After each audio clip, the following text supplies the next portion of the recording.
ಎಲ್ಲರಿಗೂ ನಮಸ್ಕಾರ. ಆಂಧ್ರ ಸ್ಟೈಲಲ್ಲಿ ಸ್ಪೈಸಿಯಾಗಿ ತೊಂಡೆಕಾಯಿ ಪಲ್ಯನ ಹೇಗೆ ಮಾಡೋದು ಅಂತ ತೋರಿಸ್ತೀನಿ. ಚಪಾತಿ ರೊಟ್ಟಿಗೆ ಸೂಪರಾಗಿರುತ್ತೆ, ಒಂದ್ಸಲ ಟ್ರೈ ಮಾಡಿ.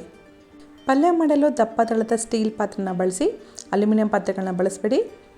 ಗಾಣದ ಶೇಂಗಾ ಎಣ್ಣೆನ ಹಾಕ್ಕೊಂಡಿದ್ದೀನಿ, ರಿಫೈನ್ಡ್ ಆಯಿಲ್ಸ್ನ ಬಳಸಬೇಡಿ. 1-2 ಟೇಬಲ್ ಸ್ಪೂನಷ್ಟು ಶೇಂಗಾ ಎಣ್ಣೆನ ಹಾಕಿದ್ದೀನಿ. ಎಣ್ಣೆ ಕಾದ್ಮೇಲೆ 1 ಟೀ ಸ್ಪೂನಷ್ಟು ಸಾಸಿವೆ, 1 ಟೀ ಸ್ಪೂನಷ್ಟು ಜೀರಿಗೆ, ಸ್ವಲ್ಪ ಕಡಲೆಬೇಳೆ ಹಾಕಿದ್ದೀನಿ. ಫ್ರೈ ಆದಮೇಲೆ 4-5 ಒಣಮೆಣಸಿನ್ಕಾಯಿನ ಹಾಕ್ಕೊಳ್ಳಿ. ನಂತರ ಸ್ವಲ್ಪ ಕರಿಬೇವು. ಎಲ್ಲ ಚೆನ್ನಾಗಿ ಫ್ರೈ ಆದಮೇಲೆ 2 ದೊಡ್ಡ ಈರುಳ್ಳಿನ ಸಣ್ಣಕ್ಕೆ ಕಟ್ ಮಾಡಿ ಹಾಕ್ಕೊಳ್ಳಿ. ಚೆನ್ನಾಗಿ ಫ್ರೈ ಆಗಲು ಬಿಡಿ. ಸ್ವಲ್ಪ ಎಣ್ಣೆ ಜಾಸ್ತಿ ಹಿಡಿಯುತ್ತೆ ಈ ಫ್ರೈಗೆ. ದಿನ ಮಾಡ್ಕೋಬೇಡಿ, ತಿಂಗ್ಳಿಗೆ ಒಂದ್ಸಲ ಮಾಡಿಕೊಂಡ್ರೆ ತುಂಬ ಚೆನ್ನಾಗಿರುತ್ತೆ. ನೋಡಿ, ತೊಂಡೆಕಾಯಿನ ಈ ರೀತಿ ಸಣ್ಣಕ್ಕೆ ಕಟ್ ಮಾಡ್ಕೋಬೇಕು. 4 ಭಾಗ ಮಾಡಿ ಮತ್ತೆ ಸಣ್ಣಕ್ಕೆ ಕಟ್ ಮಾಡ್ಕೊಳ್ಳಿ. ಈರುಳ್ಳಿ ಚೆನ್ನಾಗಿ ಫ್ರೈ ಆದಮೇಲೆ ತೊಂಡೆಕಾಯಿನ ಹಾಕಿ ಒಂದ್ಸಲ ಚೆನ್ನಾಗಿ ಮಿಕ್ಸ್ ಮಾಡಿ ಮುಚ್ಚಳನ ಮುಚ್ಚಿಡಿ. ಅದು ಬೇಯೋ ಅಷ್ಟರಲ್ಲಿ ಮಸಾಲೆನ ರುಬ್ಕೋಬೇಕು. ಮಿಕ್ಸಿ ಜಾರ್ ತೊಗೊಂಡು 1 ಹಿಡಿಯಷ್ಟು ಒಣ ಕೊಬ್ಬರಿನ ಹಾಕೋಬೇಕು. ಸಣ್ಣ ಕಟ್ ಮಾಡಿ ಹಾಕ್ಕೊಳ್ಳಿ. 10-12 ಬೆಳ್ಳುಳ್ಳಿ ಎಸಳುಗಳನ್ನ ಹಾಕ್ಕೊಳ್ಳಿ. ನಂತರ 2 ಟೀ ಸ್ಪೂನಷ್ಟು ಧನಿಯಾ ಪುಡಿನ ಹಾಕಬೇಕು. ಸಾಂಬಾರು ಪುಡಿ ಎಲ್ಲ, ಬರೀ ಧನಿಯಾ ಪುಡಿ ಹಾಕ್ಬಿಟ್ಟು ಚೆನ್ನಾಗಿ ಗ್ರೈಂಡ್ ಮಾಡಬೇಕು. ನೋಡಿ, ಕಾಣಿಸ್ತಾ ಇದೆಯಾ? ಈ ರೀತಿ ಪೌಡರ್ ರೀತಿ ಆಗಬೇಕು.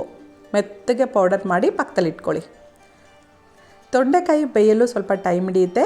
ನಾವು ನೀರು ಹಾಕಿಲ್ಲ, ನಾವು ಹಾಕಿರುವಂಥ ಎಣ್ಣೆಲೇ ಅದು ಚೆನ್ನಾಗಿ ಬೇಯಬೇಕು. 20-25 ನಿಮಿಷ ಟೈಮ್ ಹಿಡಿಯುತ್ತೆ. ಆದರೆ 5 ನಿಮಿಷಕ್ಕೊಂದ್ಸಲ ಚೆನ್ನಾಗಿ ಕಲಿಸ್ತಾ ಇರಿ. ನೋಡಿ, ಒಂದು 80% ಬೆಂದಿದೆ. ಆಗ 2 ಮೀಡಿಯಮ್ ಸೈಜ್ ಟೊಮೊಟೊನ ಸಣ್ಣ ಕಟ್ ಮಾಡಿ ಹಾಕ್ಕೊಂಡಿದ್ದೀನಿ. ರುಚಿಗೆ ತಕ್ಕಷ್ಟು ಉಪ್ಪನ್ನ ಇವಾಗ ಹಾಕೋಬೇಕು, ಫಸ್ಟಿಂದನೂ ಹಾಕಿಲ್ಲ ನಾನು. ನಂತರ 1 ಟೀ ಸ್ಪೂನಷ್ಟು ಅರಿಶಿನ, 2-3 ಟೀ ಸ್ಪೂನಷ್ಟು ಅಚ್ಚ ಖಾರದ ಪುಡಿ, ಚಿಲ್ಲಿ ಪೌಡರ್ನ ಹಾಕ್ಕೊಳ್ಳಿ. ಚೆನ್ನಾಗಿ ಕಲಸಿ. ನಾನು 1 kg ತೊಂಡೆಕಾಯಲ್ಲಿ ಮಾಡ್ತಿರೋದು, ಅದಕ್ಕೆ ಸ್ವಲ್ಪ ಖಾರ ಜಾಸ್ತಿ ಹಿಡಿತು. ಎಲ್ಲನೂ ಚೆನ್ನಾಗಿ ಕಲಸಿ ಮೀಡಿಯಮ್ ಫ್ಲೇಮಲ್ಲೇ ಮಾಡಬೇಕು. ಹೈ ಫ್ಲೇಮ್ ಇಟ್ಟರೆ ಸೀದೋಗುತ್ತೆ, ಲೋ ಫ್ಲೇಮ್ ಇಟ್ಟಿದ್ರೆ 1-3/4 ಗಂಟೆ ಆಗುತ್ತೆ. 25 ನಿಮಿಷ ಟೈಮ್ ಹಿಡಿಯುತ್ತೆ ಫ್ರೆಂಡ್ಸ್ ಕರೆಕ್ಟಾಗಿ. ಮೀಡಿಯಮ್ ಫ್ಲೇಮಲ್ಲಿ ಕರೆಕ್ಟಾಗಿ ಮಾಡ್ಕೊಳ್ಳಿ. ನೋಡಿ, ಆಲ್ಮೋಸ್ಟ್ ಬೆಂದೋಗ್ಬಿಟ್ಟಿದೆ. ಆಗ ನಾವು ಗ್ರೈಂಡ್ ಮಾಡ್ಕೊಂಡಿರುವಂತಹ ಮಸಾಲೆನ ಹಾಕ್ಕೊಳ್ಳಿ. ಚೆನ್ನಾಗಿ ಕಲಸಿ.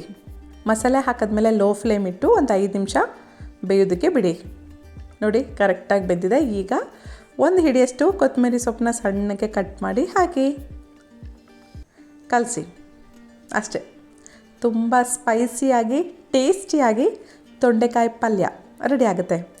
ಚಪಾತಿ ರೊಟ್ಟಿಗಂತೂ ಸೂಪರ್ ಕಾಂಬಿನೇಷನ್. ಒಂದ್ಸಲ ಟ್ರೈ ಮಾಡಿ. ಸ್ವಲ್ಪ ಜಾಸ್ತಿ ಎಣ್ಣೆ ಹಿಡಿಯುತ್ತೆ. ತಿಂಗ್ಳಿಗೆ ಒಂದ್ಸಲ ತಿನ್ನಬೇಕು ಅನ್ನಿಸ್ದಾಗ ಮಾಡ್ಕೊಂಡು ತಿನ್ನಿ. ಪ್ರತಿದಿನ ಈ ರೀತಿ ಫ್ರೈನ ಮಾಡ್ಕೊಳಕ್ಕೆ ಹೋಗ್ಬಿಡಿ, ಓಕೆನಾ? ನಾನು ಚಪಾತಿ ಮಾಡಲು ಜವೆ ಗೋಧಿ ಹಿಟ್ಟನ್ನೇ ಬಳಸೋದು, ನಾರ್ಮಲ್ ಗೋಧಿ ಹಿಟ್ಟು ಬಳಸಲ್ಲ. ಜವೆ ಗೋಧಿ ಹಿಟ್ಟಲ್ಲಿ ಹೆಚ್ಚಾಗಿ ಫೈಬರ್ ಇರುತ್ತೆ, ಗ್ಲೂಟಿನ್ ಕೂಡ ಕಡಿಮೆ ಇರುತ್ತೆ.